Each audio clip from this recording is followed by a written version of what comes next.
set out to be a lawyer. So I studied law in the UK, but I didn't like it. After my degree, I abandoned the law thing and went into the media and did another degree in communication. So I was working in the media in Ghana. I moved to Ghana from England in 2008. Yeah, working on radio specifically and doing some radio talk shows and music shows. And when I moved back to Ghana in 2008, I noticed that African print accessories were in vogue. Everyone was using African print for all sorts of things, you know, for bags, for jewelry, not just for clothes. You know, initially or in the past, African prints were just used for clothes. So I thought, wow, that's interesting, especially the bags. It intrigued me because I wasn't used to seeing bags being made with African prints, and they were durable as well and stylish and nice. So I started using a lot of those African print bags, and people always compliment me and say, they're really nice, can I buy it from you? Do you make them? People actually thought I made them because I was always holding an African print bag. Like what I'm wearing today is quite plain, but with my bold and statement accessories. And you make these accessories yourself? Yes. Very good. So, you know, you accessorize your clothes and then all of a sudden they become interesting. They go from boring to interesting. How has it been? I started very small. When I started, I couldn't afford to rent a shop. So I was working on radio, saving money, and then buying raw material to produce the bags. And then I used to sell from my car boots. I put the products in my boots. Then after my radio show, I'll go off meet up clients to sell to them. So I started with very small capital, and it was more like a hobby. Right. But with time, the business started growing. There was more interest. There was a ready market. And then I expanded, and a year later, I rented my first shop. This is where we are right now. Is actually my second shop. I just moved here last year. I used to have a smaller shop for 6 years. What has it taken to get to this level? A lot of hard work, lots of try and error, risk taking, lots of money as well.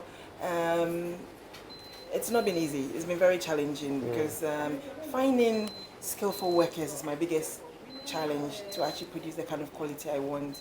Yes, but with perseverance and determination, I've gotten to where I am now. How are customers responding to some of these incredible designs that I see around here? The response has been good, yes. Just like any business, there are times or seasons where business is really good and then sometimes it's a bit slow, but most of the time it's good. I used to do just accessories. Like I mentioned, I started with just the bags and then I introduced footwear and jewelry.